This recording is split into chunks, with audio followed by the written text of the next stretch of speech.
Mga sakop sa Department of Interior and Local Government, DILG 7, nagpahigan ng inspeksyon sa kadalanan sa dakbayan sa Talisay ug Lapu-Lapu. Kaya mas siguro og masuta kung nakatuman ba ang mga local government units sa kamanduan ni Presidente Rodrigo Duterte nga hawanan ang kadalanan og pagpabalik sa kahapsay ug kalinaw sa sidewalk sa ilang tagsa-tagsa ka mga lugar sud sa 60 ka adlaw. Si Chona Carrion sa report.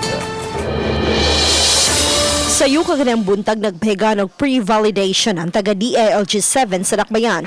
Kabahin kini sa clearing operations sa kadalanan sa dakbayan gikan sa mga nakahatag ug kababag sa kadalanan ug sa mga sidewalk.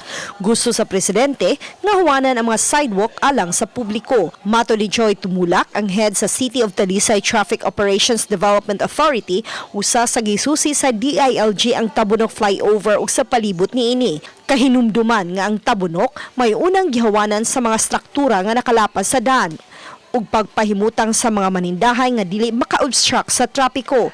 Nakigtigom ang DILG kang Mayor Samsam Gulyas human sa inspeksyon. Gidana ko siya sa mga problemado nga mga lugar, like for example sa tabunok. So ako sang gipakita sa tabunok, unya ni standby siya nga tug pila ka minutes, and then iyang giobserbahan, no?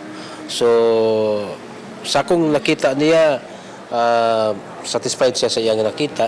One comment was tabunok na murag it's better from the way it was before. Then ni comment kani giuna din ninyo ang lisod.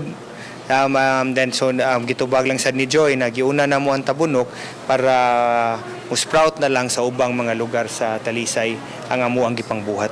Samtang mipahigan usab og pre-validation sa kadalanan sa dakbayan sa Lapu-Lapu ang DILG Lapu-Lapu, VJMP ug BFP. Ilang gilibot ang barangay poblasyon nga may daghang mga ambulant vendors. Gisusi ang kadalanan sa barangay Paho, Basak, Pahak ug Marigondon.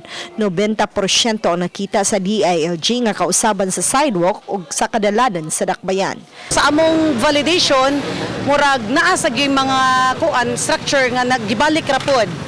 Mao nang ang DILG nagimog yung separate nga initial validation para pod makita nga ug ang efforts ba sa LGU ug sa among nakita ang actual is consistent ba gyud. Initially sa report sa akong mga personnel nga nikuyog sa clearing team na apoy uban nga mo resist but kalugayan mapasabot man mo sunod raman sila.